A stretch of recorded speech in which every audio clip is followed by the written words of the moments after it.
Ah, desconectame el wifi. ¿Está conectado con Bluetooth, creo?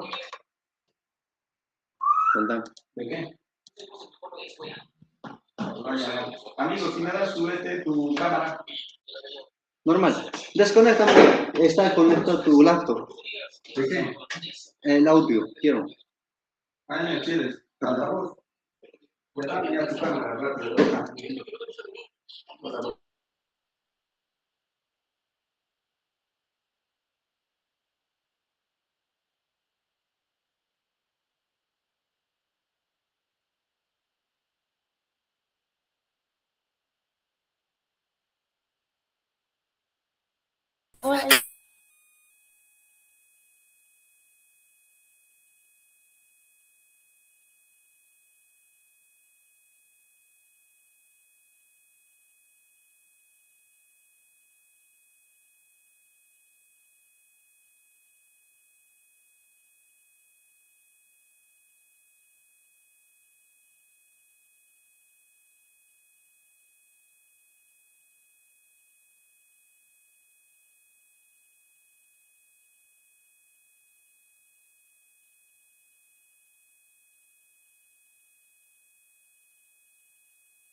Bien, estimadas, estimados estudiantes, tengan todos ustedes muy buenas noches. Quisiera que me confirmen si se me escucha, por favor, si se ve la presentación.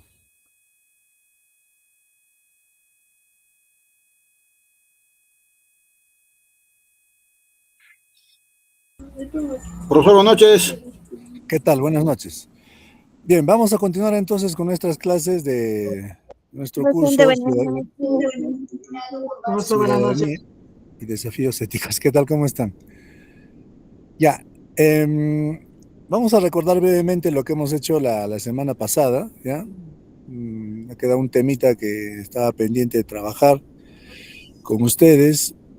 En principio, hemos definido la ética, ¿no?, como la conciencia de los límites, ¿no?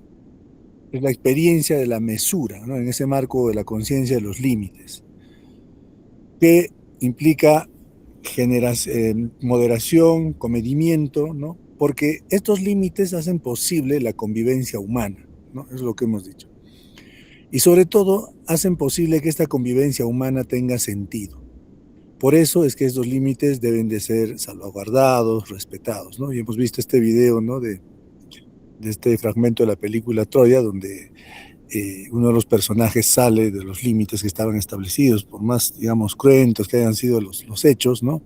Se va más allá todavía hasta el límite de la crueldad, ¿no? Entonces, en ese marco hemos definido nosotros la ética en un primer término como esta conciencia de los límites. Luego, al hacer la comparación con moral, ¿no?, hemos hecho este análisis etimológico de la diferencia que hay entre estos dos términos, por más que se usen a veces como sinónimos, ¿no?, como términos parecidos para expresarse, para referirse a una misma situación, ambos son totalmente diferentes, ¿no?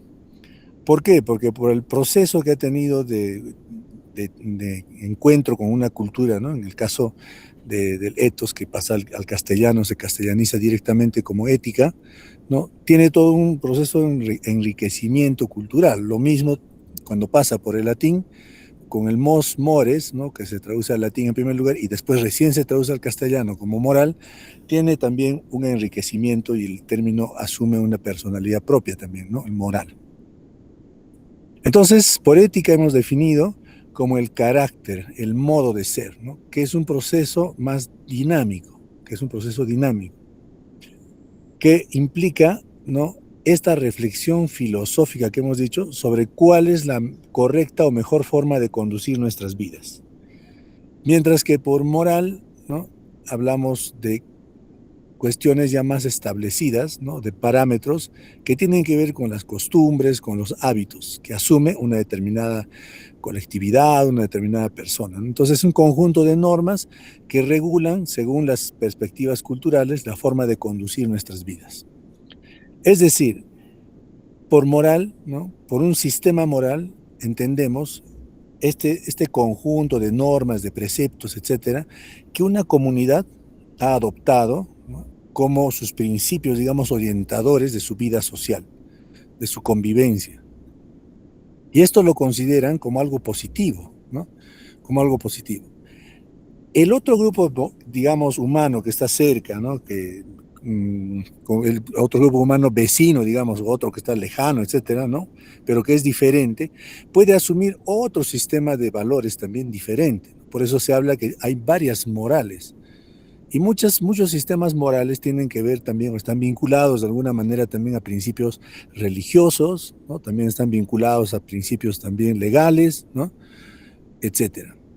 Por ejemplo, como hemos dicho, ¿no?, hemos puesto el ejemplo, también lo vamos a retomar hoy día, ¿no?, el tema, por ejemplo, de la pena de muerte, ¿no?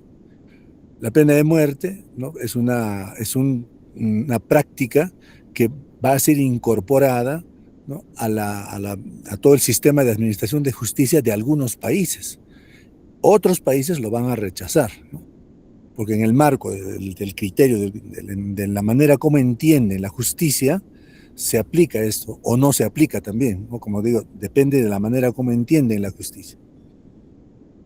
Entonces, esa es la moral. ¿Qué va a hacer la ética entonces? La ética frente a la moral va a ser esta reflexión y va a ser esta pregunta fundamental que yo les les pido que tomen nota, ¿no?, de qué cosa es básicamente, en torno a qué gira esta reflexión de la ética, que es la pregunta sobre cuál es la mejor forma de vivir, cuál es la mejor manera de vivir, ¿no? Entonces, esa es la reflexión. Por eso hemos concluido la semana pasada haciendo esta reflexión, ¿no?, que la ética va a reflexionar sobre la moral, sobre este conjunto de valores, ¿no?, por los que ha optado una comunidad, un grupo humano, ¿no? Entonces va a decir, este sistema de valores por el que ha optado este grupo humano contribuirá a una mejor manera de vivir, hará mejor la vida de las personas. Eso es lo que va a preguntar la ética, ¿no? Entonces, concluimos señalando que ambos, ¿no?, moral y ética, se refieren a un conjunto de prácticas y valores de una colectividad.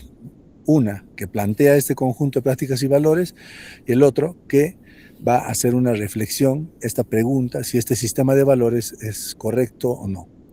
Entonces, la ética surge como una disciplina relacionada a la valoración de la vida, no a su mera descripción, ¿no? Luego, la ética surge en tal sentido como una reflexión acerca de cuál es la mejor manera de vivir, cuál es el mejor sistema moral, ¿no?, cuál es el mejor sistema moral por el que habría optado una determinada comunidad.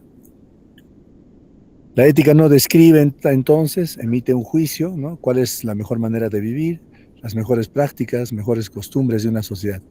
La ética no describe, sino examina, poniendo en juego la vida misma del observador. Eso es importante lo que hemos dicho, ¿no? Esta reflexión, esta pregunta se hace involucrando a la persona que se hace la pregunta, ¿no?, involucrando al actor, ¿no?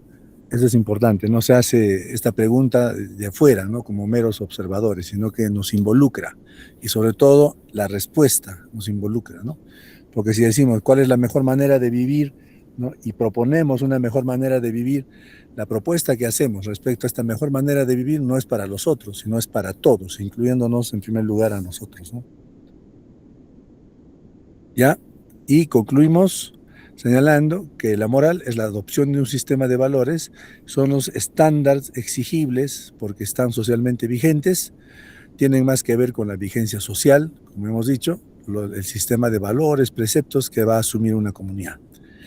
Y la ética es preguntarse por qué los seres humanos adoptan este sistema de valores, por qué lo han hecho, por qué creen que estos preceptos, estas normas, estos valores que ellos se han planteado, ¿no?, por qué este grupo humano cree que son importantes, por qué, en qué sentido este sistema de valores contribuye a la realización de las personas, a la promoción de la dignidad de las personas, ¿no? En conclusión, ¿en qué contribuye a la mejor manera de vivir, ¿no? Eso es lo que con eso hemos concluido. Listo. Esa parte quería hacer un breve repaso. Ahora vamos a ver lo que nos toca hoy día. Con esta sesión que vamos a tener ahora, vamos a concluir la primera unidad, ¿ya? La primera unidad.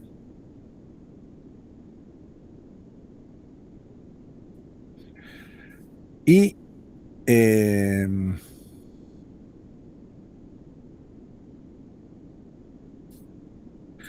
vamos a concluir la primera unidad y al finalizar la sesión yo me voy a tomar unos 10, 15 minutos para explicar la pauta del producto académico número 1, ¿no?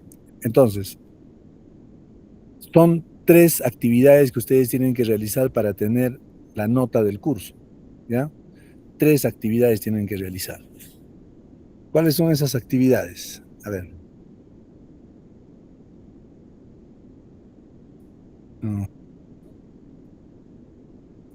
¿Alguien quiere intervenir?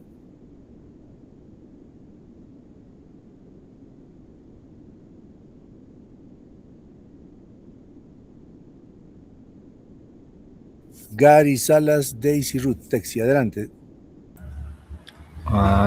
Los 3 serían docentes, el foro, la autoevaluación y el producto académico, ¿no? Perfecto, perfecto. El foro y la autoevaluación, para este caso, ¿no?, para nuestra primera unidad, tiene pesos diferentes, ¿no? Para las diferentes unidades. Pero para esta unidad, la unidad número 1, la autoevaluación y el foro representan el 15% de la nota, ¿no? Tienen ese peso. Y el producto académico, que es el que voy a explicar al concluir la sesión, vale el 85%. Con estas tres actividades ustedes ya van a tener su nota. ¿Cuándo tienen que entregar? Tienen que entregar las tres actividades el 31 de mayo, domingo 31 de mayo hasta la medianoche. ¿Ya? Como plazo de entrega extemporánea, les estamos aceptando todavía los trabajos hasta el 3 de junio, hasta las 23 horas, igual, hasta la medianoche, ¿ya? Pero en este caso con una penalidad de menos 2 puntos, ¿ya? Si se sacan, por ejemplo, 18 en vuestro trabajo, van a tener 16, ¿no? Entonces, les recomiendo, ¿no?, que lo entreguen a tiempo, quizás en estos días, ¿no? No esperar el domingo, porque a veces se carga también el sistema con todos los estudiantes de la universidad que están subiendo sus trabajos, se complica un poco el tema, ¿no? De la fluidez, digamos, del sistema, ¿no? Entonces, les recomiendo que lo hagan con la debida anticipación, ¿ya? Adelante, ¿quién más quería intervenir? Docente, buenas noches. Sí, era yo, pero mi compañero Gary ya lo mencionó las tres actividades. Sí, ¿saben dónde están ubicadas las tres actividades en el aula virtual, ¿no? Dice actividades de evaluación, ahí Sí, está, foro, autoevaluación y producto académico. Ya lo han ubicado, ¿no? ¿Sí? Sí, ya está, pulgarcitos arriba, listo. Está ubicado. Bien, entonces, esto que estoy mencionando lo voy a recordar al final de la clase, ya, para que ustedes también, los que no han escuchado, etcétera, lo tengan en cuenta, ¿ya? Bien, entonces, estamos ya en nuestra segunda sesión, estamos concluyendo el curso. Perdón, el curso, la unidad, ya estoy adelantándome. Estamos concluyendo la unidad número 1 del curso en general, que tiene como objetivo de que ustedes, al concluir este curso, estén en la capacidad de identificar problemas éticos y ciudadanos, explicando las condiciones para la construcción de ciudadanía implicadas en casos concretos. Reitero nuevamente aquí este carácter práctico del curso, ¿ya? El carácter práctico que tiene el curso.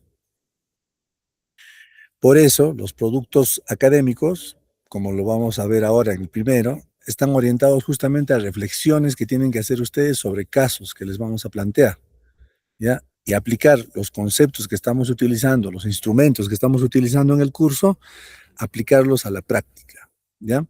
Entonces requiere un trabajo bastante crítico, analítico, para que ustedes puedan no solamente, digamos, tener un buen trabajo, que puedan tener una buena nota, sino también para que puedan ustedes demostrar que ustedes han interiorizado estos conceptos, ¿no?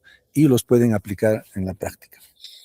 En esta unidad primera sobre la reflexión ética, estamos trabajando con el objetivo de que cada uno de ustedes, al concluir esta unidad, estén en la capacidad de explicar qué es un problema ético, ahora lo vamos a ver, qué es un problema ético, teniendo como base sus características y el entorno local.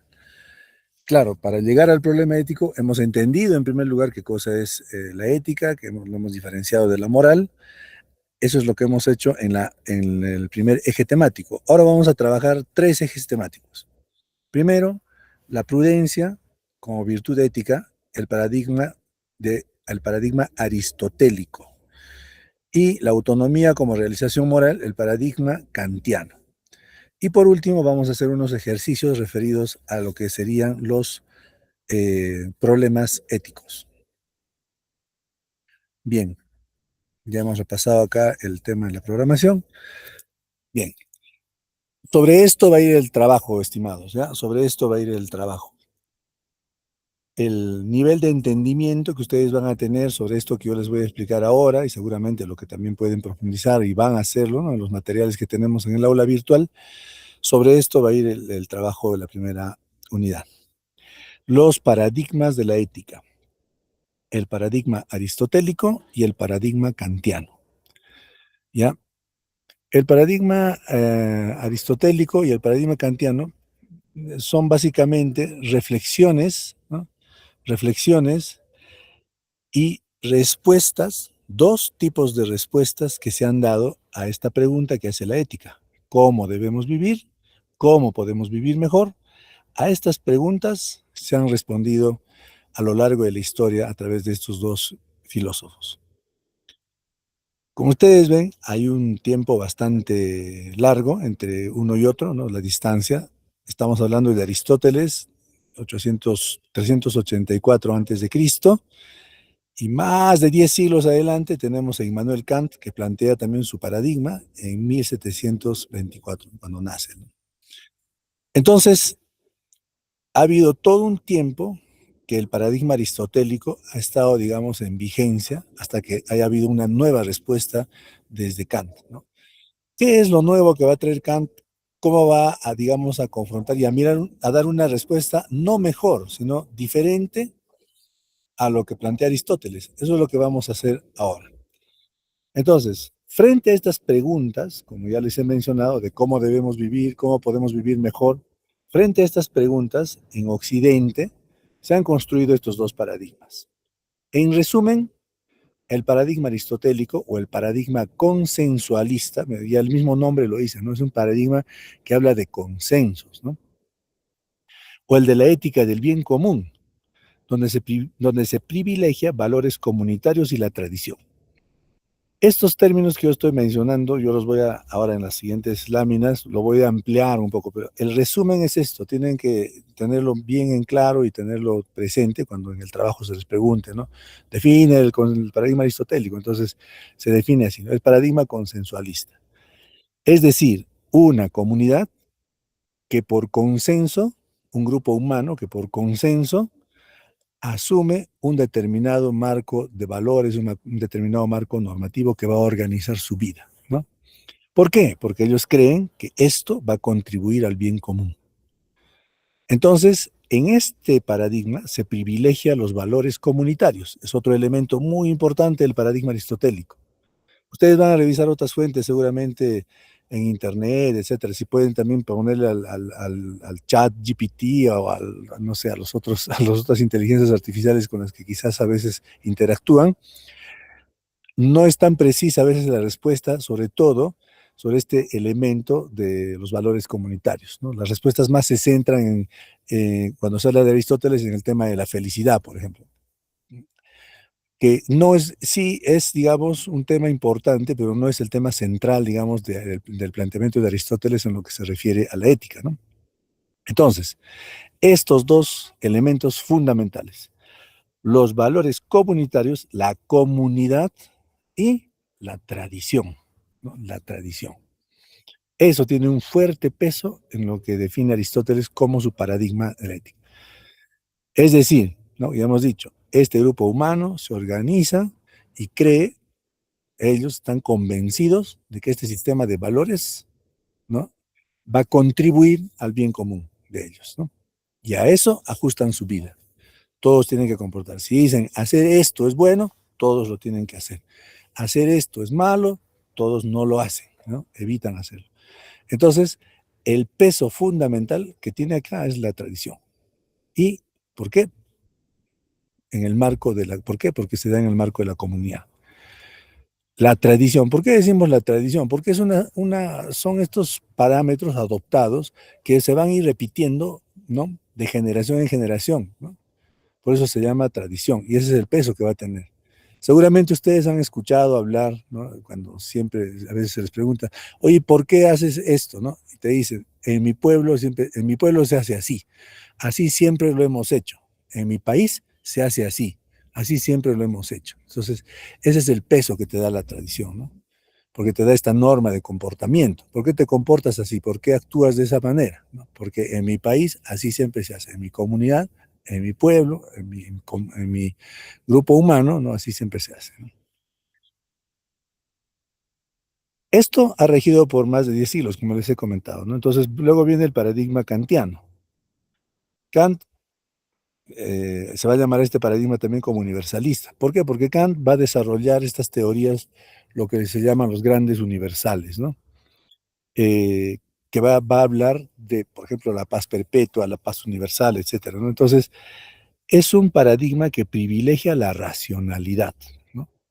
la racionalidad. Esto frente a la tradición, ¿no?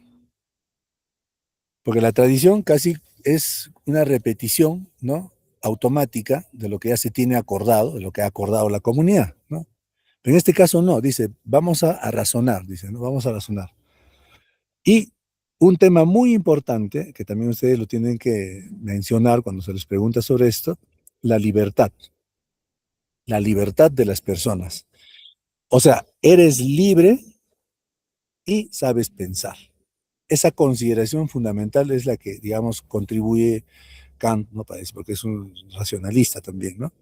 Entonces, él va a decir, en el marco de tu libertad y de tu, ¿no? De tu libertad y de tu capacidad de pensamiento, tú también puedes plantear algunos criterios, ¿no?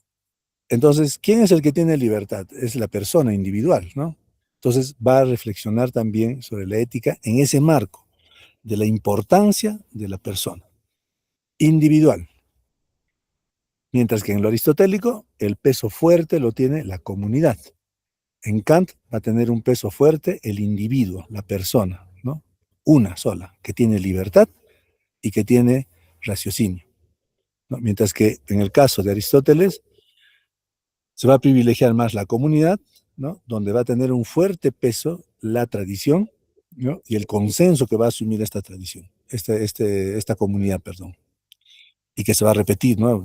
Así como una cuestión, como ya les he dicho, como una costumbre, ¿no? ¿Cuál es bueno, cuál es malo? Ninguno es bueno ni ninguno es malo. Son solamente dos maneras de responder, ¿no? A esta pregunta. ¿Cómo debemos vivir? A estas preguntas, ¿no? ¿Cómo debemos vivir? ¿Cómo podemos vivir mejor? Aristóteles ha respondido de una manera, con su paradigma aristotélico o consensualista, y Kant ha respondido de otra manera, con el paradigma, y que se denomina el paradigma universalista, ¿no? Ahora vamos a ver también por qué se llama universalista, por qué se llama consensualista. Ya. Acá he hecho solamente una introducción, un breve resumen de lo que es cada una de estas propuestas. ¿Está bien? ¿Me han entendido? ¿Podemos seguir? Ahora voy a profundizar un poco más en lo que dice cada uno. Sí, docente, está todo claro. Ya. Listo, perfecto. Entonces, ahora vamos a ver qué cosa dice cada uno, entendiendo un poco también su raíz filosófica, ¿no? ¿Ya? ¿Qué es un paradigma, no? ¿Qué son estos paradigmas? Paradigma es, ya, no se olviden, es un patrón o modelo que es seguido o aceptado por un conjunto de personas, ¿no? Ese es el paradigma. El paradigma tiene valor en tanto sea aceptado, ¿no? Por este grupo conjunto de personas. Lo aceptan, entonces lo toman como un patrón, como un modelo, porque en la medida que lo han aceptado, es su paradigma. Entonces, los paradigmas de la ética occidental son formas en las que se pueden agrupar las respuestas a la pregunta, y hemos dicho esta pregunta fundamental, de cuál es la mejor manera de vivir. Entonces, yo les voy a hacer esta primera pregunta, a ver, para ver estas preguntas, para ver si me han entendido en lo que les he explicado al inicio, porque vamos a ver desde qué punto de vista estamos planteando estos argumentos. La primera, ustedes me dicen si estoy hablando del paradigma aristotélico o del paradigma kantiano. El paradigma que dice, al proponer criterios o consideraciones con aspiraciones universales o generales, nos estamos situando en un paradigma. ¿Qué paradigma es este? ¿Kantiano o aristotélico? Kantiano, docente, porque habla de universal. Perfecto. Ese término lo tienen que asociar, ¿ya? Universal, universal, universal. ¿Ya? ¿Por qué? Porque él va a proponer justamente esta lógica, ¿no? De que tú eres libre, tú piensas y tú puedes plantear, ¿no? Propuestas de comportamiento, etcétera, que pueden ser asumidos por toda la humanidad. Esa es la gran aspiración que tiene, ¿no? Dice, por eso, eso tiene que ser lo que tiene que guiar nuestros comportamientos.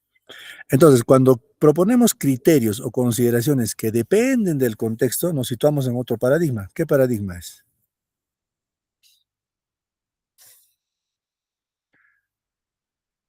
Cuando proponemos criterios o consideraciones que dependen del contexto, nos situamos en otro paradigma.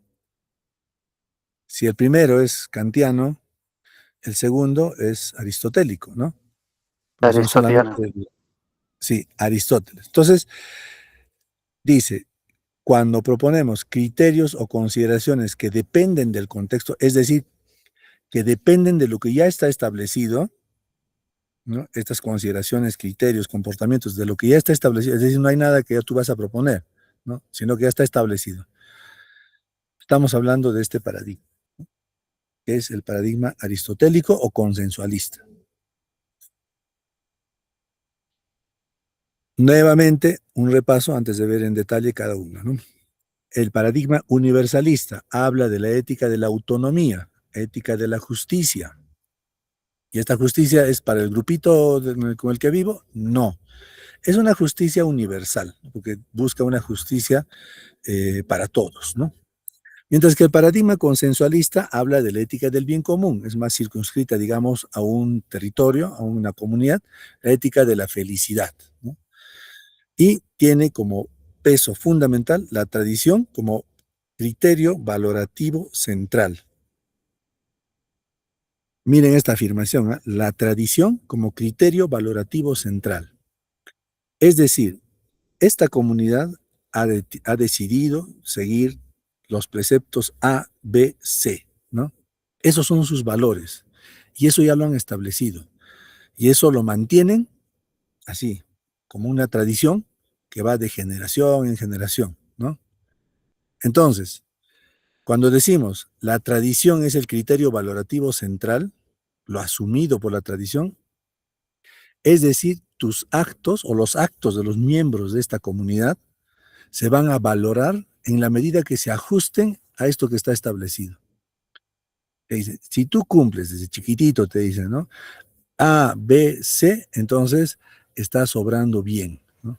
Eres parte del grupo, estás en la misma línea de lo que hemos establecido nosotros, de lo que vale. Si tú cumples A, B y C, tienes valores, eres una persona con valores, ¿no? Pero son los valores de la comunidad, ¿no? Entonces, ese es el criterio valorativo que dice la comunidad, ¿no? Porque eso lo utilizan como para valorar los comportamientos de las personas.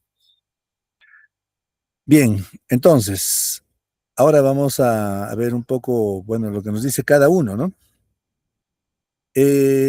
Aristóteles, un poco de la vida de Aristóteles, ¿no? Aristóteles es un filósofo griego nacido en Estagira, Grecia. Él ha sido discípulo de Platón, ¿no? Y ha sido también maestro de Alejandro Magno, por eso se le ha conocido también a él, ¿no? A Aristóteles, porque con él ha empezado toda esta corriente también, ¿no? De la filosofía escolástica, ¿no? Del tema de la academia, la formación, etcétera, ¿no? Por eso ha fundado el Liceo en Atenas, donde ha desarrollado su enseñanza, buena parte de su vida y su filosofía, ¿no?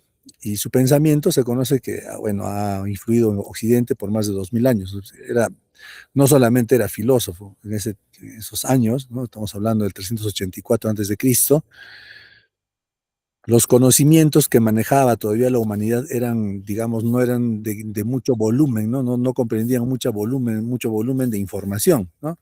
Ahora ya es amplísimo, ¿no? Ahí las ciencias se han dividido mucho, hay muchas especializaciones dentro de las ciencias mismas, ¿no? Entonces, en ese momento, Aristóteles había desarrollado un sinfín había dominado un sinfín de ciencias, ¿no? También lo conocen como sus aportes a la medicina, a la astronomía, etcétera, ¿no? Entonces, y algo muy importante que se diferencia de Platón, ¿no? Y eso es algo importante también que vamos a mencionar, que va a marcar también su perspectiva filosófica, ¿no? Que él va a diferenciarse de Platón, porque Platón dice, seguramente ustedes han escuchado el mito de la caverna, ¿no? Dice él, nosotros, ¿no? Somos, según este mito de la caverna, hay estos hombres que están en una caverna, atados, ¿no? Y que están mirando a un muro en el que están siendo proyectadas imágenes que vienen de atrás, ¿no? Con una luz de atrás, se proyectan estas imágenes. Entonces lo que dice Platón es de que el hombre, lo único que ve de la realidad son esta imagen, este reflejo de esta madre de las ideas, ¿no? Que realmente es la realidad, ¿no? Nosotros no vemos la realidad, vemos un reflejo de la realidad. Y por la característica también que ha tenido Aristóteles, ¿no? De todo su desarrollo científico, etcétera, él va a plantear lo contrario, ¿no? Él va a decir más la experiencia ese es el tema que va a desarrollar él. La experiencia, ¿no? Va a ser la madre del conocimiento, ¿no? Lo que tienes que experimentar. Por eso el método científico también que él ha utilizado en muchos casos, ¿no? Para que con sus aportes que ha dado a la medicina, se sustentan en esto, ¿no? En este aspecto fundamental de la experiencia. Entonces, en ese sentido, pese a que ha sido discípulo de Platón, él luego ha podido, digamos, hacer una teoría alternativa a lo que había planteado su maestro inicialmente, ¿no? Entonces, ese es el aporte que ha desarrollado él, esta ética, su ética basada en la experiencia y en la vida práctica, ¿no? Él no está hablando de ética en términos teóricos, ¿no? Sino va a estar hablando de ética en base a la vida práctica. Por eso hemos dicho, es el consenso, es la comunidad en su práctica concreta, en su experiencia, que va a construir estos valores, ¿no? Que van a ser los que van a ordenar su vida comunitaria, ¿no? Entonces, las personas, dice, organizamos nuestra vida buscando este fin último que se llama la eudemonia, ¿no? La felicidad. La felicidad se alcanza a través de la virtud y el equilibrio del justo medio, ¿no?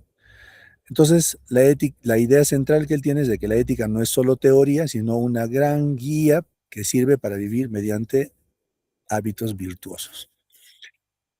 Ya. ¿Cuál es el razonamiento que él tiene respecto a la ética? ¿Ya? Esto es importante. Dice, en primer lugar, la vida, como ya hemos dicho, la experiencia, ¿no? Es una constante praxis, ¿no? Hay mucha actividad, la vida no es estática, la vida para él es dinámica, ¿no? Es una constante, está en constante movimiento, ¿no? Es dinámica. ¿Y qué es lo que mueve la vida, según Aristóteles? Lo que mueve la vida es el planteamiento de objetivos, ¿no? Que uno se pone para vivir. Es decir, tú te planteas fines, ¿no? Fines. Tú te estableces fines en tu vida, dice, ¿no? El fin que tú quieres conseguir es lograr un objetivo, ¿no? Pero él dice, una vez que logras ese objetivo logrado se convierte a su vez nuevamente en medio, ¿no? Para lograr otro fin. Y así dice sucesivamente, la vida del hombre discurre en esta búsqueda constante, ¿no? Este logro constante de fines, ¿no? De fines que se convierten en medios, y estos medios nuevamente que te ayudan a lograr un nuevo fin, y este nuevo fin se convierte nuevamente en medio, y así, ¿no? Pero dice, en esta cadena infinita de fines hay un fin último, ¿no? Que no se convierte en medio, que es la felicidad o eudemonia, ¿ya? Y esto se alcanza a través de la virtud. ¿Y qué va a ser la virtud para Aristóteles? La virtud es el justo medio entre dos vicios, ¿no? Dice él. Uno por exceso y otro por defecto. Es decir, la virtud fundamental, si no decimos, no hay que ir mucho, ni poco, ¿no? Sino necesitamos ser prudentes. La prudencia, ¿no? La prudencia es la que tiene que guiar la praxis en esta búsqueda que hemos dicho, ¿no? De fines, ¿no? Entonces, la prudencia es la virtud más perfecta, ¿no? Es la que nos lleva a ser hombres virtuosos. En ese sentido, la virtud, la virtud o arete, Aristóteles la entiende, ¿no? Como el resultado de la praxis, del hábito constante, ¿no? Si tú eres una persona que constantemente practicas la justicia, entonces eres un hombre justo. Si tú eres una persona que constantemente practicas la honestidad, eres una persona honesta. Si tú constantemente en la práctica siempre dices la verdad, eres una persona veraz, sincera, ¿no? Etcétera. Entonces, eso es lo que él define. Es por eso que tiene este peso fundamental para Aristóteles el tema de la tradición, ¿no? El tema de la tradición. ¿Ya? Entonces, la virtud, dice, la virtud no es innata, la virtud se logra a través de la educación. ¿Dónde te educas? Te educas pues en tus espacios de socialización, ¿no? Que tienes en tu entorno, ¿no? ¿Ya? Y donde la virtud, la perfecta, viene a ser la prudencia, ¿no? Entonces, es importante aquí mencionar cómo la persona, ¿no? que va a ir practicando este conjunto de valores, etcétera, ¿no? El yo, el yo particular que va a tener cada uno con sus valores, etcétera, esto que has aprendido, esto que tú practicas como valores, van a tener sentido recién cuando tú te vincules a la comunidad. Por eso se habla de esta ética, ¿no? Intersubjetiva, ¿no? esta arete, perdón, intersubjetiva, no es ya un arete subjetivo mío, absolutamente, sino intersubjetivo. ¿Por qué? Porque la virtud se vive en una perspectiva comunitaria. ¿Dónde vas a ejercer tu virtud si no es con tus demás conciudadanos, ¿no? Con los que vives, con los que compartes la vida? Entonces se habla del peso en este sentido que tiene la comunidad. Entonces, para concluir, Aristóteles va a decir que se debe pensar la ética desde un nosotros, no desde la individualidad, sino desde la comunidad, porque en la comunidad finalmente le va a dar sentido, ¿no? A lo que nosotros hemos aprendido a través de la educación, de la constante práctica, lo que hemos mencionado, ¿no? Y más aún va a decir que no hay virtud, no hay arete, si no hay comunidad. Esa va a ser la conclusión más importante, ¿no? Porque para que haya ética, tiene que haber comunidad.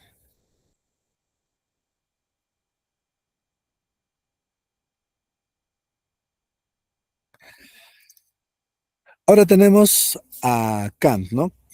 El paradigma kantiano. Como ya les he mencionado, esta diferencia de tiempo entre uno y otro, ¿no? Entonces, el paradigma aristotélico ha estado pues vigente por muchos siglos, ¿no? Más de 10 siglos. Hasta que llega Kant, ¿no? Y va a plantear una teoría diferente, ¿no? ¿Por qué? Porque también él va a venir de un contexto, ¿no? Del proceso de que va a estar marcado, digamos, por la ilustración, ¿no? Entonces, este espíritu de cambios de esos años, ¿no? De 1789, ¿no? De la Revolución Francesa, etcétera, va a marcar también su pensamiento, ¿no? Entonces, se le considera como uno de los pensadores más influyentes de la filosofía moderna, ¿no? Porque él va a buscar también en este espíritu que ya les he mencionado, ¿no? De la Revolución Francesa, de la Ilustración, etcétera, va a darle mucho más peso a lo que es el razonamiento de las personas, ¿no? El raciocinio. Y eso también vinculado a todo, digamos, los procesos sociales que se han vivido en esos años, ¿no? Entonces, él va a desarrollar toda su filosofía a través de estas preguntas fundamentales, ¿no? Sus libros van a recoger, van a hacer respuestas a sus libros fundamentales, ¿no? Respuestas a estas preguntas. ¿Qué puedo conocer? Habla del conocimiento, entonces ha escrito este libro que se llama Crítica de la Razón Pura. ¿Qué debo hacer? Que habla de la ética, no del comportamiento. Crítica de la Razón Práctica, es el libro. Y por último, ¿qué puedo esperar? Que habla del sentido y la finalidad, ¿no? Que es la crítica del juicio. Entonces, lo que él va a decir en relación a la ética, ¿no? Va a decir que lo importante no es el resultado de la acción, sino la intención y el deber con el que se actúa. Ese es un aspecto fundamental que él dice, ¿no? No es importante el resultado de la acción, sino la intención, el motivo por el que tú haces las cosas. Es decir, este juicio previo que tú vas a tener para ejecutar una acción. Eso es lo más importante. Y eso dice que tiene que estar guiado por el deber, ¿no? Por el deber. Ahora vamos a ver qué cosa es el deber, ¿no? Entonces, propone el deber como principio central de la acción moral y formula lo que se denomina el imperativo categórico. Ahora lo vamos a ver también eso, ¿no? ¿Qué es este imperativo categórico? Esta afirmación, ¿no? Que es fundamental del paradigma kantiano. Cuando ustedes tengan que explicar el paradigma kantiano, si hacen referencia a esta pregunta, a esta afirmación, ¿no? Del imperativo categórico, va a expresar, digamos, que ustedes manejan el tema, ¿no? Y explicarlo también, no solamente repetirlo, ¿no? Que es, actúa solo según la máxima de que puedes querer que lo que haces se convierta en una ley universal. Ese es el imperativo categórico, ¿no? Este imperativo categórico es lo que tiene que guiar tus comportamientos, ¿no? Tus acciones. Es decir, que tienes que actuar considerando de que tu comportamiento pueda convertirse en una ley universal, ¿no? En una ley universal.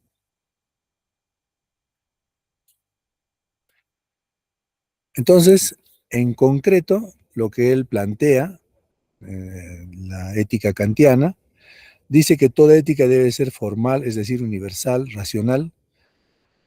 Un hombre actúa moralmente cuando lo hace por deber, ¿no? por deber, que es la ética deontológica, la ética del deber.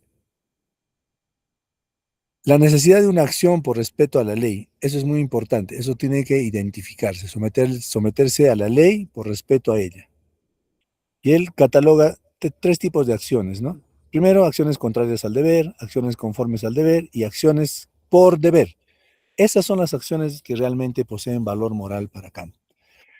Y pone un ejemplo, ¿no? Dice, se ahoga un amigo que me enteré ayer que habló mal de mí. O sea, estoy caminando por la calle, no estoy paseando tal vez por el campo y veo, hay una persona que se está ahogando. Me acerco y veo, y es mi amigo que ayer me enteré que habló mal de mí, ¿no? Habló mal de mí. ¿Qué cosa hago en este caso? Yo les hago esa pregunta, a ver, ¿qué cosa harían ustedes? A ver, con sinceridad, ¿qué hacen? Este amigo que se está ahogando en este momento, me he enterado que habló mal de mí. No lo salvo, la primera opción, porque ayer habló mal de mí, ¿no? No lo salvo. La segunda opción, lo salvo, solamente así, lo salvo. La tercera opción, esa persona es mi amigo y lo quiero sin importarme nada de lo que pase o diga. Y por último, considero a esa persona que es como un desconocido para mí, pero lo salvo. ¿Qué acción desarrollarían ustedes frente a este caso?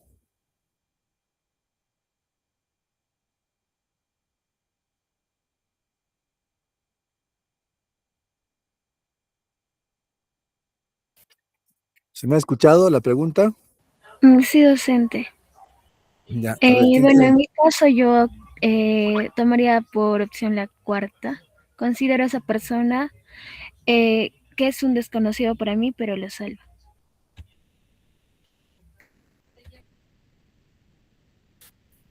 Ya, está bien. ¿Alguien podría comentar si tiene una respuesta diferente?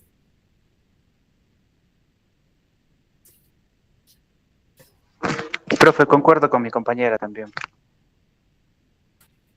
Ya, perfecto. Sí. Y conforme manifiesta Kant, ¿no? Esa acción, la que ustedes han mencionado de considerar a esa persona como un desconocido para mí y lo salvo, ¿no? Es la única actuación, ¿no? Acción que se hace por deber, ¿no? Es el único caso para Kant que estaría considerado como un acto moralmente bueno, ¿ya? Porque estás saliendo más allá de prejuicios, ¿no? Más allá de venganzas, etcétera, ¿no? Consideras a esa persona un ser humano, ¿no? En ese momento. Te pones por encima de la situación, ¿no? Y sobre todo, porque tú piensas de qué es lo correcto y que tú quisieras que eso sea una ley universal para todos, porque ese es el imperativo categórico. Quisiera que esto que voy a hacer ahora, todo el mundo lo haga, ¿no? Todo el mundo lo haga, todo el mundo lo ponga a la práctica, ¿ya? Entonces, correcto, esa es la opción, ¿no? Entonces, reiteramos lo que decía él, el valor moral de una acción radica en el móvil que determina su realización. Cuando el móvil es el deber, entonces tiene un valor, un peso moral.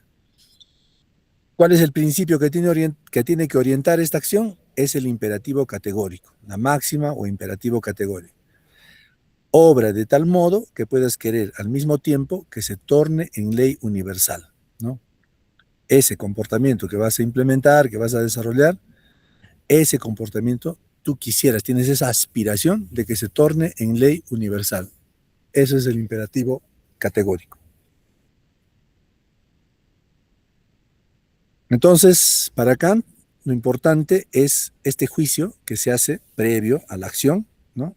Que tiene que estar regido, ¿no? Por este criterio de bondad, ¿no? Que es la buena voluntad.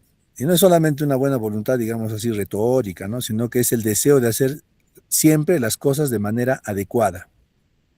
El deber es, en ese sentido, siempre un fin en sí mismo. Listo. Hemos desarrollado hasta aquí un poco de la persona de cada uno de estos filósofos, de su pensamiento y de lo que plantean a nivel de la ética. Vamos a cerrar con estos resúmenes esta parte para hacer algunos ejercicios, ¿ya? En relación al paradigma consensualista, ya, para reiterar, para repasar, para que ya les quede bien claro, ¿no? Este paradigma sostiene que la mejor manera de vivir es respetar, cultivar el sistema de valores, el ethos, ¿no?, de la propia comunidad. Es decir, este conjunto de valores que la comunidad ha aceptado, ha adoptado por consenso, ¿no?, respetarlos, cumplirlos, es la mejor manera de vivir. Es el mejor comportamiento ético, sería, ¿no? Eso es lo que dice el paradigma consensualista. Entonces, de acuerdo con esta concepción ética, el criterio valorativo central que ha de orientar la conducta de las personas y la marcha de la sociedad debe buscarse en el seno de la tradición, ¿ya? El criterio valorativo central. Ya hemos dicho, ¿cuál es el criterio valorativo? Con este criterio valorativo se va a considerar, se va a evaluar si el comportamiento de una persona es bueno, malo, ¿no?, en una comunidad. ¿Y cuál es el criterio? Mientras tú más ajustes tu comportamiento a lo que está establecido por la tradición, tu comportamiento va a ser considerado positivo. Mientras tú más te alejes de lo que está establecido por la tradición, bajo el consenso de la comunidad, tu comportamiento va a ser reprochable, va a ser cuestionado, va a ser negativo, ¿no?, considerado negativo. Entonces, es allí donde se hallará este ideal moral que da sentido a la vida y que aglutine a los miembros de la comunidad. Es muy importante estos dos elementos que estoy mencionando aquí, ¿no? Este ideal moral que dé sentido a la vida. Miren qué importante es justamente tomar conciencia de esta perspectiva, de Aristóteles, de Kant, ¿no? En este caso de Aristóteles dice, el ideal moral que da sentido a la vida. Es decir, en esta comunidad se establece por tradición un determinado conjunto de valores y que tienen que ser respetados por la comunidad y que si son respetados van a ser considerados positivos los actos, los comportamientos, ¿no? Esto va a llegar a dar sentido a la vida de las personas. Las personas que viven en esta comunidad se van a sentir realizadas. Van a decir, he cumplido A, B y C.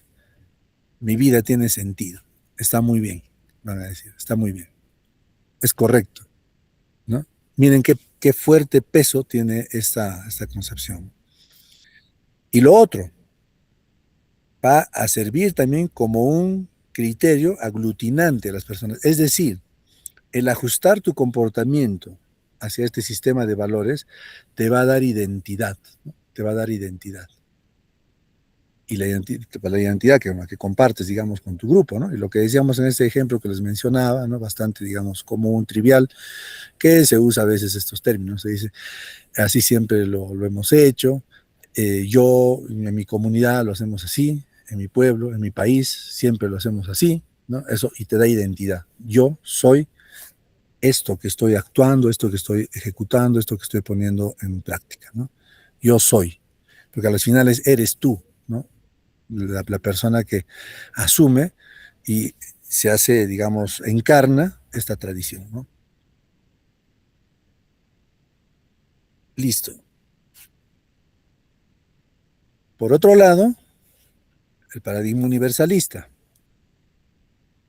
Este paradigma sostiene que la mejor manera de vivir es construir una sociedad justa para todos los seres humanos.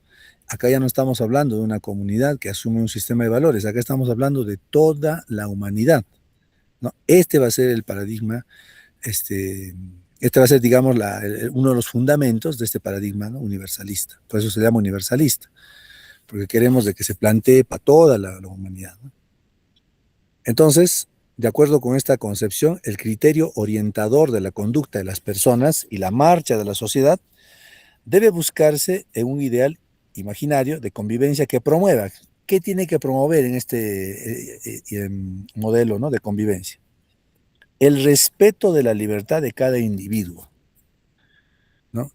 Ya hemos dicho, lo comunitario no va a tener tanto peso acá, sino el individuo. ¿Por qué? Porque tiene libertad y tiene raciocinio, sabe pensar, sabe pensar. sin distinción de culturas, religiones y la práctica sistemática de la democracia y la tolerancia. Es decir, la democracia en este marco, entendido en este marco, como la posibilidad también de poder expresar lo que uno piensa, ¿no? En este contexto, una persona tiene derecho, ¿no? Derecho de esta libre expresión, de opinión, ¿no? Tienes derecho. Esa es en la cultura democrática, ¿no? Es uno de los valores, digamos, de la cultura democrática. Pero también la tolerancia. Y esto es también muy importante, porque si bien tienes derecho, ¿no? a expresar la libre expresión, a tus ideas, etcétera, tienes también que practicar la tolerancia. Porque tienes que, en la medida que tú expresas, ¿no? También lo que piensas, lo que crees, etcétera, tienes que respetar y ser tolerante, porque los demás también tienen el derecho de hacer lo mismo, ¿no? En este caso no, no se habla acá de un criterio de que uno tenga que imponer al otro, ¿no? Sino tiene que actuar, y hemos dicho, bajo esta conciencia de que sus acciones las hace por deber y las hace como un criterio que puede universalizarse. Entonces, en ese sentido, este es un ideal mucho más crítico de las tradiciones, más que de valores, de sistema de valores, de sistema, ¿no? Moral, etcétera. En este caso conviene hablar de normas o principios de acción, ¿no? Que guían el actuar de las personas. Bien. A ver, quiero que me digan si hasta aquí han entendido lo que les he estado explicando.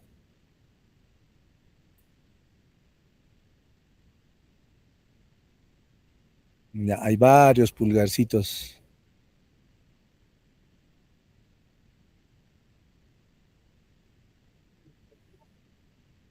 Ya, muy bien. Entonces, ahora vamos a hacer un ejercicio.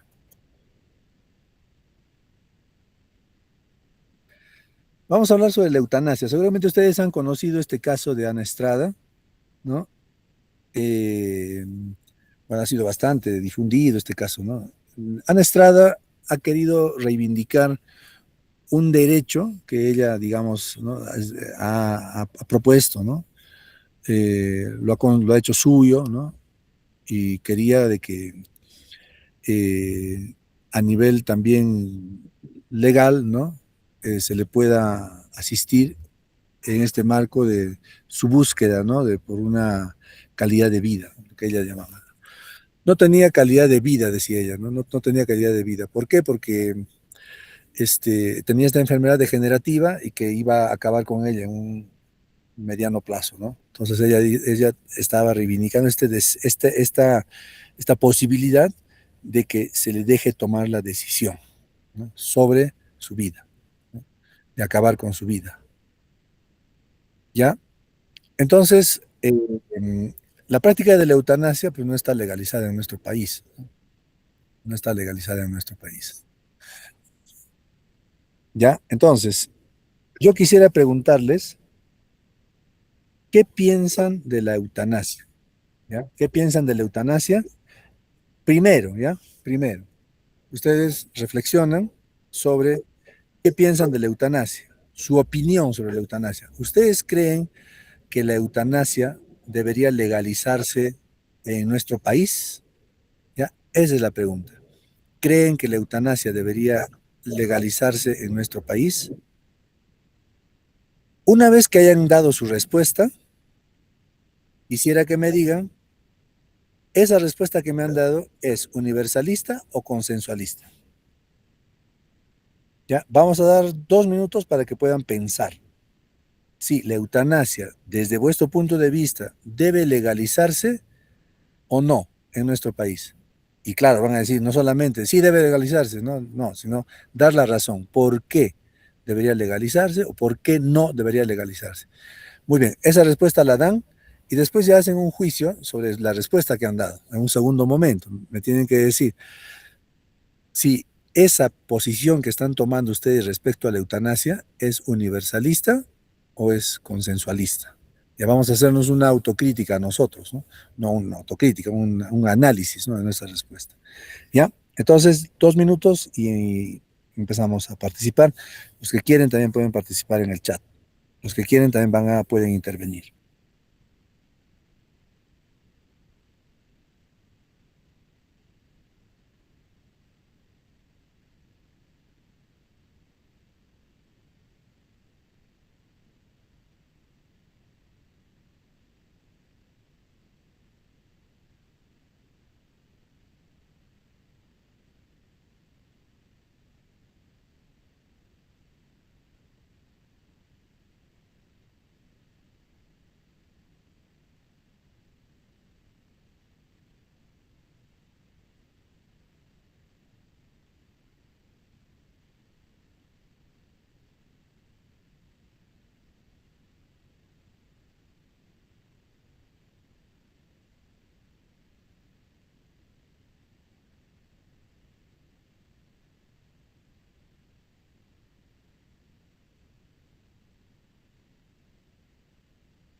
Ya, a ver, ¿quiénes quieren intervenir? Yo voy a tomar nota de las personas que están interviniendo.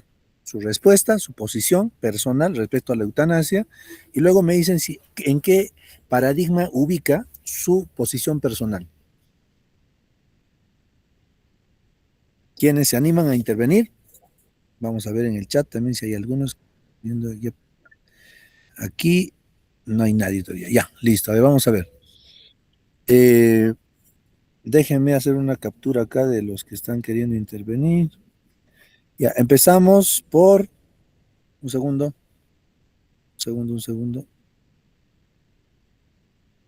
Ya. Merci. Jacqueline, adelante. Sí, docente, buenas noches.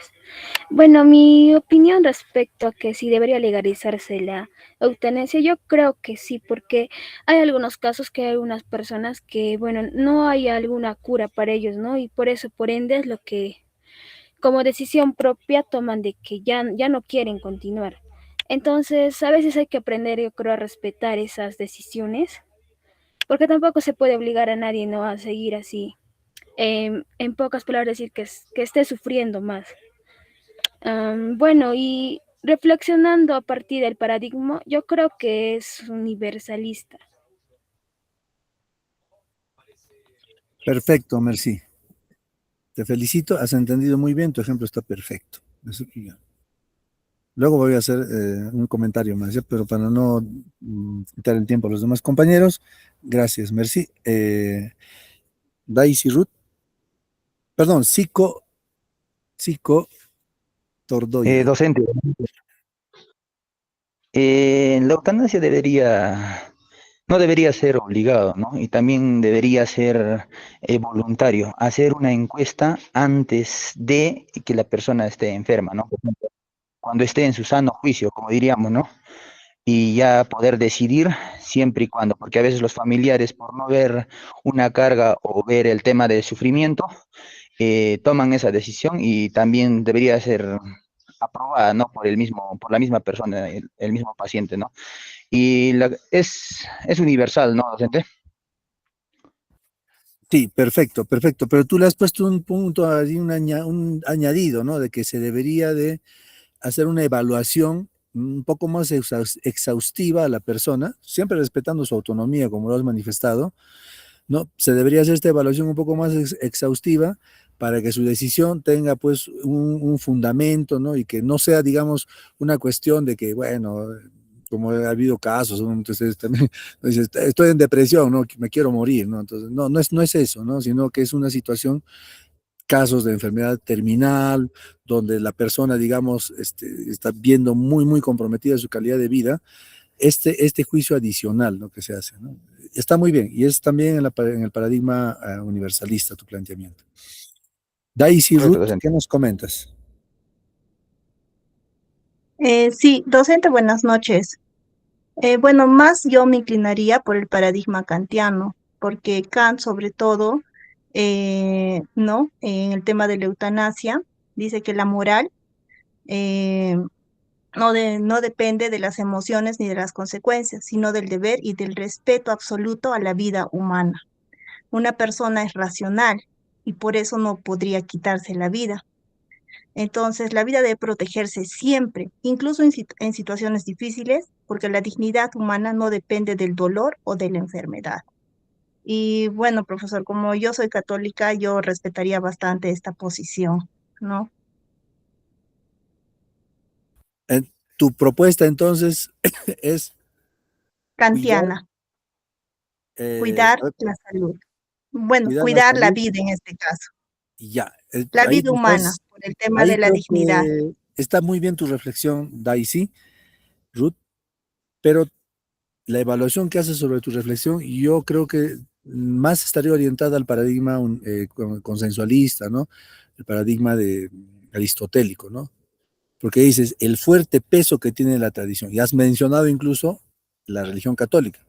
La Iglesia Católica tiene una fuerte posición respecto a la Ujú. eutanasia, porque la vida, ¿no?, está considerada bajo los principios religiosos, ¿no?, como el valor máximo, ¿no?, que Dios ha dado a las personas. ¿Quiénes son los hombres para disponer, ¿no?, de la voluntad de Dios que ha dado al dar la vida, ¿no? Ese es el principio, ¿no? Entonces, la vida se tiene que respetar absolutamente, ¿no? Entonces está en la línea de lo que tú has manifestado, ¿no? Entonces sería Sí, universalista, ¿estás de acuerdo? sí, docente, pero en el tema de lo que es aristotélico, Aristóteles sostiene que la persona, o sea, sí puede sufrir, pero si ya no puede desarrollar una vida digna y ya no hay posibilidad de recuperación, pues la decisión está basada en que la persona pueda decidir. Aún no, aunque lo importante sea el bienestar humano y la dignidad, pero sí se permite que la persona tome esa decisión de ya no existir. Pero en cambio Kant sí sostiene que a pesar del dolor y el sufrimiento que una persona pueda sufrir, no es racional dejar de existir. O bueno, no sé, profesor, ayúdeme con con esa contradicción, ¿no?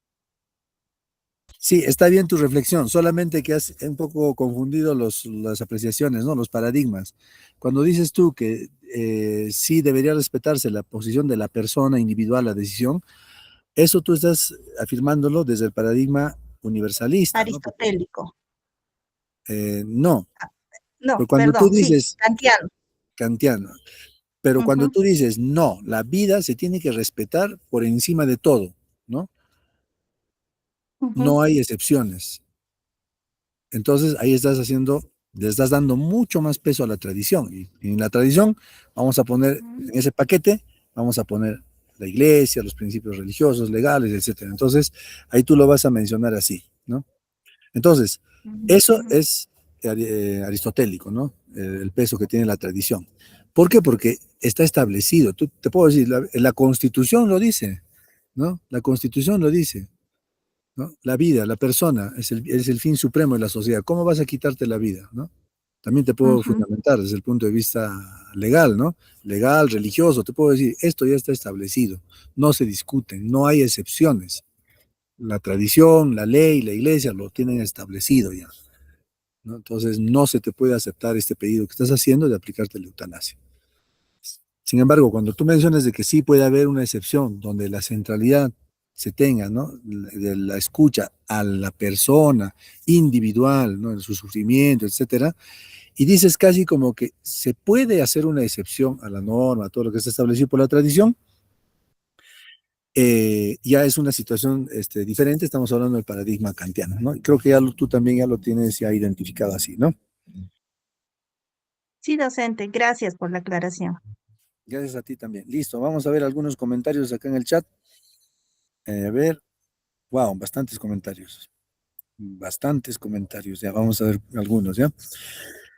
Mm, Tracy William dice, la eutanasia debería legalizarse en nuestro país porque cada persona tiene derecho a decidir sobre su propia vida y su sufrimiento. Muchas veces hay pacientes con enfermedades muy graves, terminales, que sienten dolor constante y ya no tienen posibilidades de curarse. Estos casos debe permitir la eutanasia. Puede ser una forma de respetar su dignidad y evitar sufrimientos, tanto ellos como para sus... ¿Qué es esto? ¿Qué paradigma es? ¿Universalista o consensualista? Lo que acabo de leer.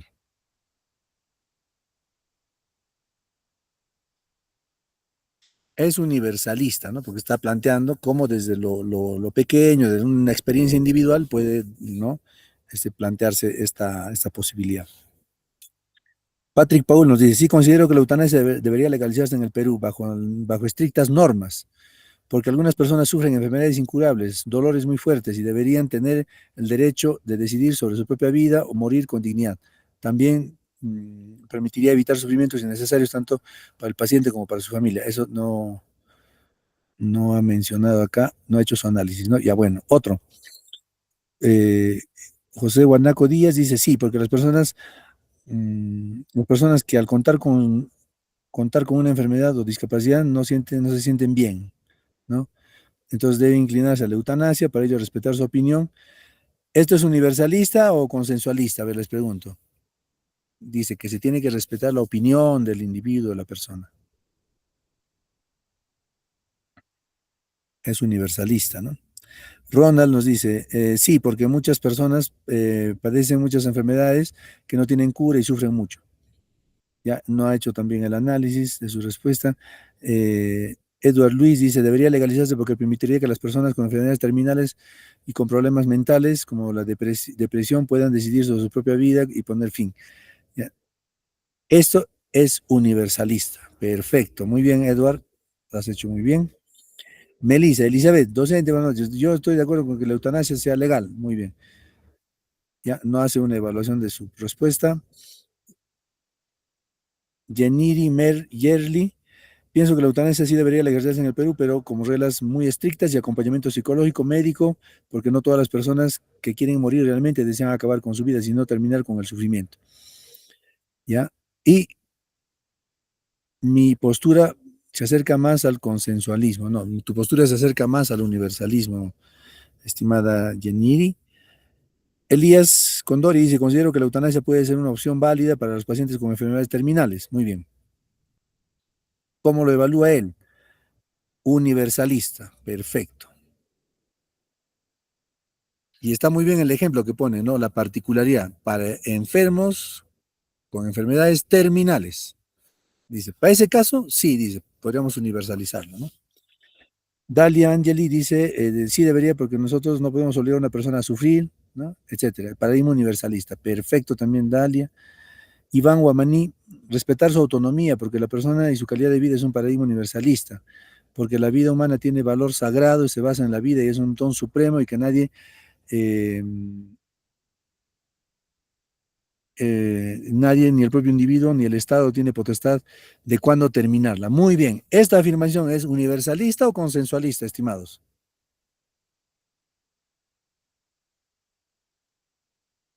Cuando dice, la vida humana tiene un valor sagrado y que es un don supremo y que nadie, ni el propio individuo, ni el Estado tiene potestad de cuándo terminarla, ¿es universalista o consensualista? Consensualista, docente. Consensualista, perfecto. Cuando en el trabajo les pidamos hacer este ejercicio, no se confundan, ¿ya? En conclusión, dice la eutanasia, Elías Pumapillo dice, la eutanasia podría considerarse legal únicamente bajo condiciones médicas legales, etcétera. No hace una evaluación de su respuesta. David Antonio, no considero que la eutanasia deba ser permitida desde una postura consensualista, dice. Consecuencialista, bueno, consensualista seguramente. Ya, perfecto. Ya, perfecto. Listo. Y así tenemos otro ejemplo. Igual, ya no creo que nos dé tiempo para hacer este ejercicio, ¿no? Sobre la pena de muerte, lo mismo, ¿no? ¿Qué piensan? ¿Debería legalizarse la pena de muerte en nuestro país? ¿No debería legalizarse? ¿Por qué debería legalizarse o por qué no debería legalizarse? Es el mismo ejercicio, ¿no? La posición personal de ustedes y el juicio si es universalista o consensualista. Pero como les digo, ya por cuestiones de tiempo, y ya he visto también que vuestras primeras respuestas sobre la eutanasia está muy bien.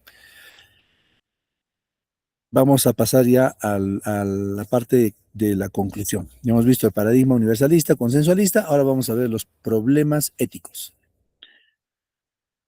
Otro caso que también polémico, la despenalización del aborto. ¿Debería despenalizarse el aborto en nuestro país? ¿Por qué? No, sí. Bueno,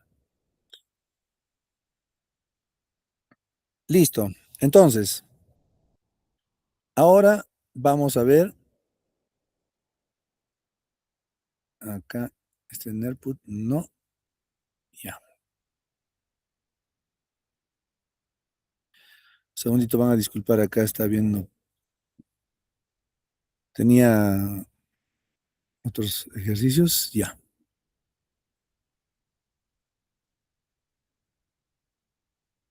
Bien, problemas y dilemas éticos. Ya con esto vamos a concluir.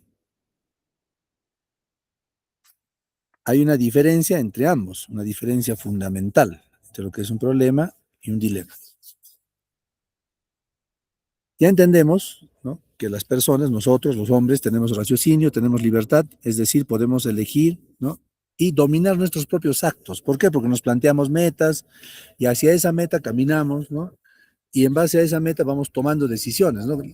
Decisiones que nos van a tener que ir acercando a esta meta, ¿no? Ese es el objetivo de nuestra vida, ¿no? Vamos a esa meta.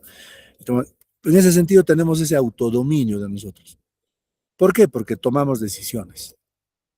Hay una situación que nos va a alejar tal vez de la meta, decimos no y nos reencauzamos y seguimos caminando. Hay una decisión que nos acerca a nuestra meta, decimos sí, por este lado voy a ir, ¿no? Acepto esto, voy a hacer esto, ejecuto la acción. Entonces, en nuestra vida vamos teniendo este conjunto de decisiones. Todos los días tomamos decisiones respecto a nuestra vida. ¿Por qué? Porque tenemos esta capacidad de elección. A veces, sin embargo, no es tan fácil decidir. En algunos casos nos corresponde decidir, elegir entre lo bueno y lo malo, ¿no? A veces es más evidente esto, ¿no? Pero a veces tenemos que decidir entre lo bueno y lo bueno. Cuando tenemos que decidir entre lo bueno y lo malo, se llama, estamos frente a un problema ético. Y cuando tenemos que decidir entre lo bueno y lo bueno, estamos frente a un dilema ético. Entonces, dilema ético es una situación que implica tomar decisiones donde hay dos bienes morales en colisión, dos bienes morales, bienes, ¿no? Dos cosas positivas. Ambos igualmente correctos, deseables, pero excluyentes entre sí. No puedes tomar las dos opciones. Tienes que tomar una opción y la otra descartarla.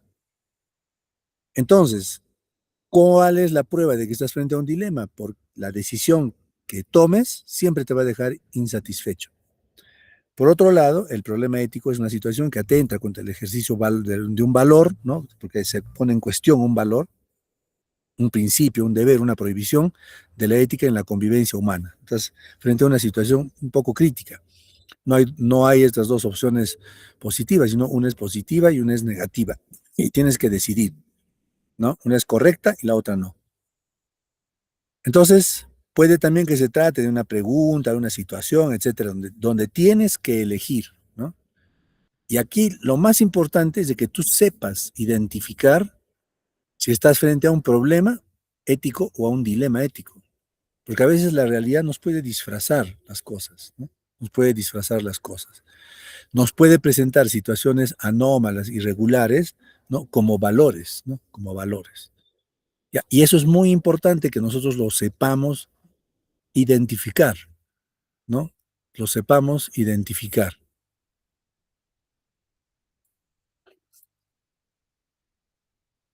Por ejemplo, cuando una persona, ¿no? Por ejemplo, una mamá, ¿no? Le enseña a su hijo y le dice, ¿sabes qué? Este, mm, hay que tratar siempre de no hacer la fila, no hay que hacer cola, ¿ya? Trata de, de escabullirte por ahí, pero trata de avanzar, ¿no? Y trata de ser más astuto que los demás, ¿no? Para que no hagas tanta fila, sino si logras meterte por ahí, ¿no? Y evitar de hacer tanta fila, eso está bien. Eso contribuye a tener claro el dilema y el problema, o está escondiendo las variables entre lo correcto y lo incorrecto. Les pregunto.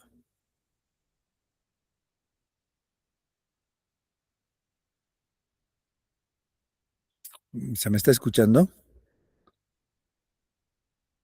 Ya. Sí, profesor, sí. Ya. Entonces, eso que les estoy poniendo este ejemplo, ¿no? Va a ir cambiando un poco la mentalidad, trastocando, como se dice, los valores, ¿no? Y le va a enseñar tal vez a un niño, ¿no? Si tú le enseñas eso, le va a enseñar que no se tiene que respetar el orden de la fila, sino que el valor fundamental va a radicar en que tú seas más astuto que los demás y logres avanzar, y introducirte por ahí, ¿no? Sin que se den cuenta, etcétera, ¿no?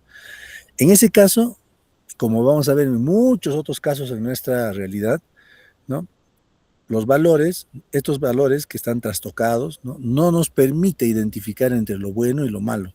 A veces parece que es lo bueno, está disfrazado de lo malo está disfrazado de lo bueno. Pero acá tengo dos ejemplos básicos, ¿no? Sobre lo que es el dilema ético y el problema ético. El dilema ético. Una persona cae enferma con una enfermedad rarísima.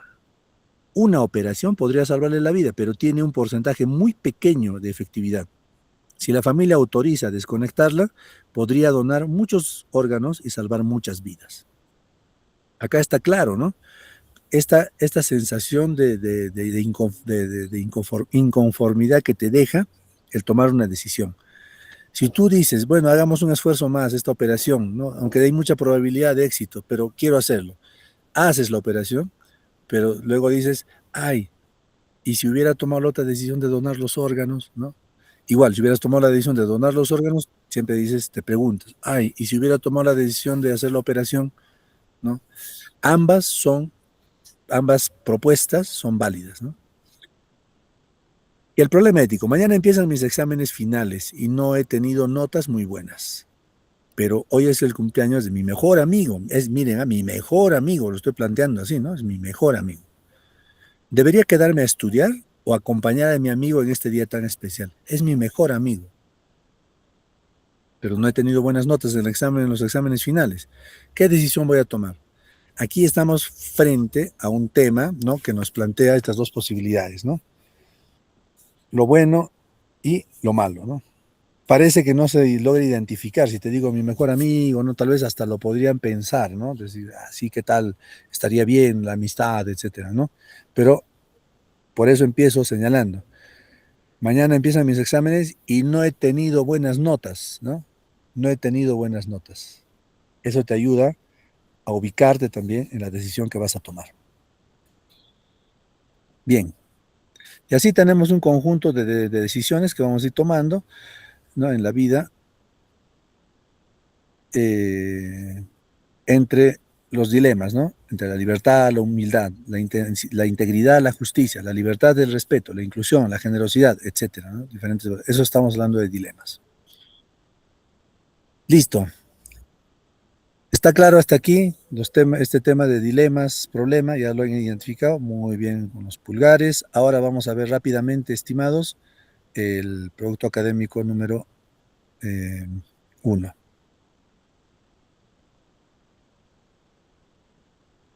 Listo. ¿Se ve la presentación?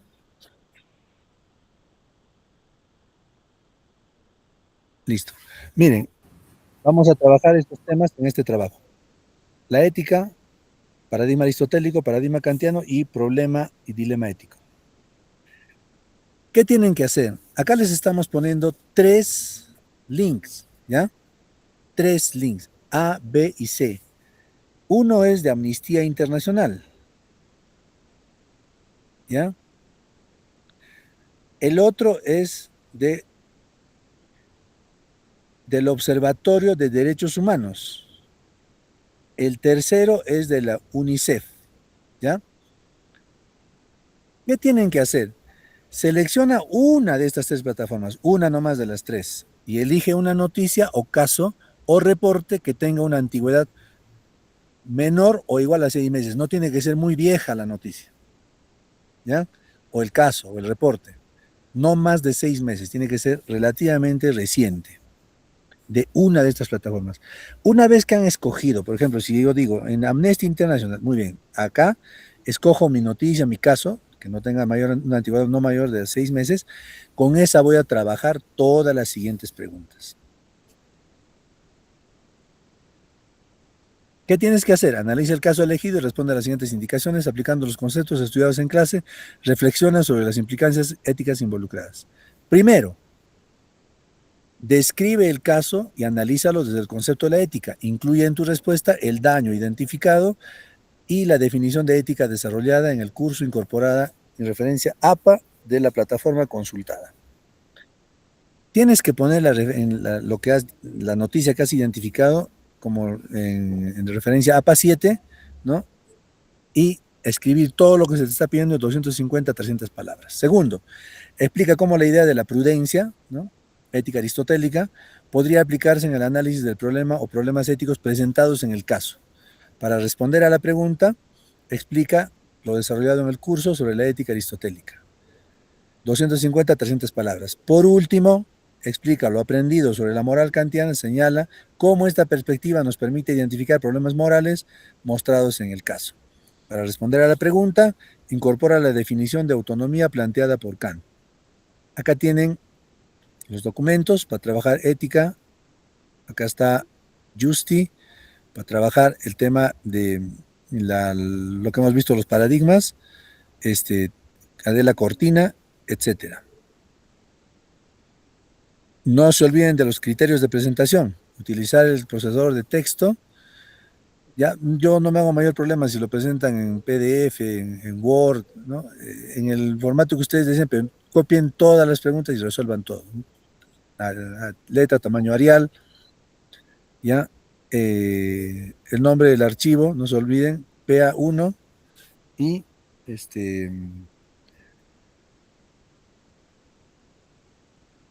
apellido. Ya está de más recordarles pues que el envío se hace a través del aula virtual, ¿no? O sea, no hay otro medio. Les digo nomás porque me han sucedido casos, ¿no? Que me quieren entregar el trabajo después de 2 días, después de una semana, de 2 semanas me quieren entregar por correo. No hay posibilidad de entregar por correo, estimados, ni por el chat del correo, ¿no? Del Gmail. Listo. Acá tienen la rúbrica con la que vamos a revisar vuestro trabajo y acá tienen ya el punto donde tienen que desarrollar el mismo, ¿ya? Formato del producto académico. Acá está, dice, selecciona una de las plataformas, elige la noticia, caso o reporte que no tenga una antigüedad, que sea de una antigüedad menor o igual a 6 meses. Ya les he dicho, escogen una sola de estas plataformas para encontrar el caso que les interesa, la problemática, ¿no?, que les interesa. Sobre eso van a desarrollar el siguiente cuadro. Los siguientes cuadros. Bueno, tienen que desarrollar las siguientes respuestas en estos cuadros. Describe el caso elegido y analízalo bajo el concepto de la ética. Yo les sugeriría, ¿no?, que hagan así, copien, ¿no?, y pongan siempre su respuesta, ¿ya? Conforme les estamos pidiendo acá, porque tienen varias subpreguntas, ¿no? Describe el caso elegido y analízalo bajo el concepto de la ética. Pueden hacerlo así también o de la manera que ustedes crean, pero la respuesta que pongan tiene que responder a toda la pregunta, ¿ya? Por ejemplo, acá pueden ya describir el caso, ¿no? Describen el caso y luego analizan desde el concepto de la ética. El concepto de la ética, ya hemos dicho, el concepto de la ética como entendida como reflexión filosófica respecto a la moral, ¿no? O como la conciencia de los límites que no deberían sobrepasarse para que la convivencia humana sea posible y tenga sentido, ¿no? También la ética como esta reflexión sobre cuál es la mejor manera de vivir, ¿no? Con eso van a analizar, describir el caso elegido y analizarlo. Luego, incluye en tu respuesta el daño identificado. ¿Qué situación problemática se genera aquí, ¿no? Y la definición de la ética desarrollada en el curso. Ahí tienen también 2 preguntas. Listo.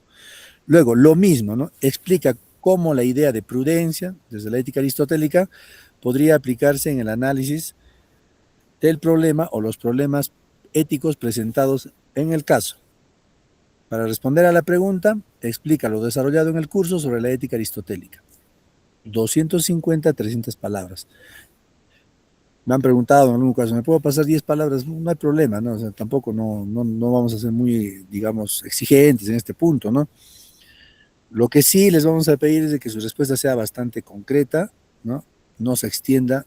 Cuando te dice acá, por ejemplo, describe el caso, no tienen que copiar el artículo, ¿no? Sino que tienen que, lo leen y hacen un pequeño resumen, ¿no? Y por último, explica lo aprendido sobre la moral kantiana y señala cómo esta perspectiva nos permite identificar problemas morales, ¿no?, mostrados en el caso. Para responder a la pregunta, incorpora la definición de autonomía planteada por Kant. 250 a 300 palabras.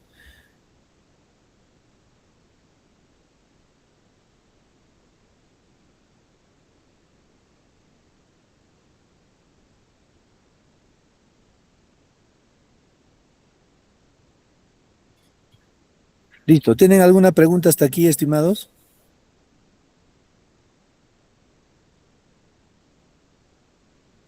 Buenas noches, docente. Una consulta. Adelante. ¿Este trabajo que nos está dando es para entregarle justamente ahora o tiene alguna fecha?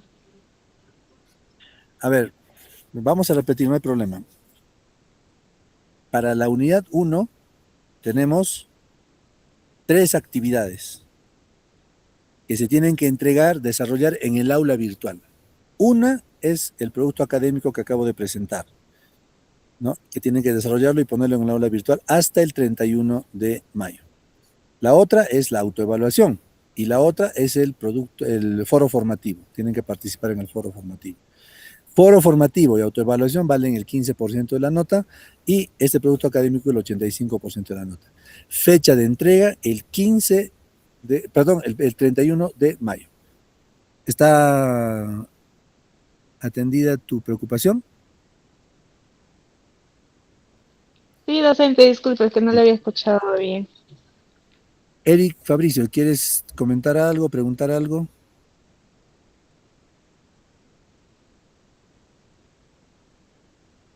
Nada. ¿Alguna otra pregunta, estimados? ¿Alguna otra consulta? Ahí está, Daisy Ruth. Adelante. Sí, docente, buenas noches. Disculpe, en el enunciado he estado viendo que dice, para responder a la pregunta incorpora la definición en ambos temas. ¿Tenemos que poner el concepto que usted ha explicado hoy día o dentro del marco de lo que hemos entendido vamos a analizar alguno de los casos?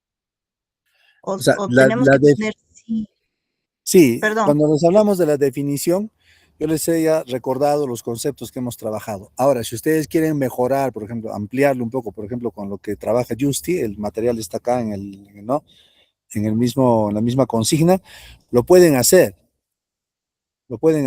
¿no? Aquí está, ¿no? Por ejemplo, Justy trabaja, dice, ¿no?, introducción al sentido de la ética, ¿no?, el concepto también del trabajo, ¿no?, que es básicamente lo que yo también les he planteado. Pero si quieren ampliarlo, ahí también pueden recurrir a otras fuentes. Pero no se olviden de que cuando van a citar a otra persona, ¿no?, tienen que mencionar, pues, ¿no?, entre comillas, y decir, no, esto no es mío, esto es de tal persona, ¿no? ¿Ya? Gracias, docente. Perfecto. Bien, estimados, entonces, plazo para entrega de estas 3 actividades el día domingo 31 de mayo hasta la medianoche. Si lo hacen antes, mejor, para que yo también pueda ir revisando con calma. Gracias. Eso es todo y nos vemos ya la siguiente semana. Buenas noches. Buenas noches, docente. Buenas noches, docente. Buenas noches. Buenas noches, docente.